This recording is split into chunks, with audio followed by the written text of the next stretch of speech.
F'sentejn biss, il-membri parlamentari Ewropej Soċjalisti Alfred Sant, Miriam Dalli u Marlene Mizzi ivvotaw bejnietom xejn anqas minn 16 darba favur l-abort. Kien il-kap ta' delegazzjoni tal-Partit Nazzjonalista fil-Parlament Ewropew, David Casa, li żvela dan waqt il-programm Xarabank fuq ix-xandir tal-Istat. Matulu kienet jiddebatti mal-eks mexxej Laburista u llum kap ta' delegazzjoni Laburista fil-Parlament Ewropew, Alfred Sant, fit-tmiem terminu ieħor tal-Parlament Ewropew. Sant kien sfidat għal aktar minn darba biex jgħid jekk u sħabu ivvutawx favur l-abort.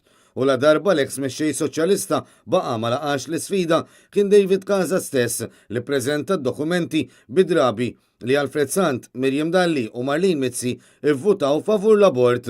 Daw l-aħħar sentej biss, id-delegazzjoni tal-Partit Laburista inkluż u għal 16 darba ivvotaw favur l-abort.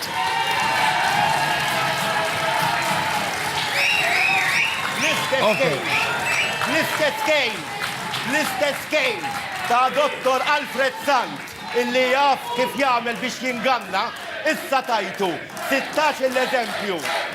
Jekk joġobkom, tajtu 16 l-eżempju fejn u d-delegazzjoni tiegħu ivvotaw fil-Parlament Ewropew f'sentej biss, mhux 5 snin, f'sentej biss favur l-abort.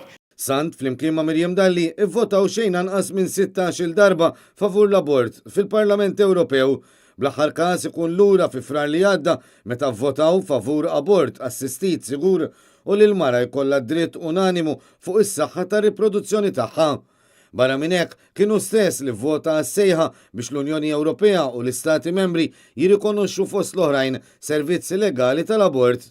U fost okkażjonijiet oħrajn lura fl-2017 Alfred Sant, Miriam Dalli u Marlene Mizzi votaw biex l-Istati Membri jiggarantixxu s-servizzi kollha riproduttivi, inkluż li l-abort isir legali.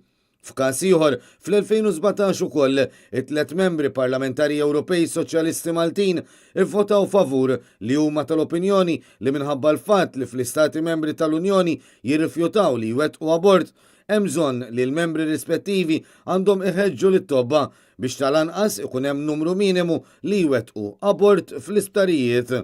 Dan il-vot kien jinkludi wkoll li l-mara jkollha kontroll assolut fuq il-ħajja riproduttiva tagħha u għal daqstant l-Istati Membri tal-Unjoni Ewropea jiggarantixxu aċċess għal abort legali.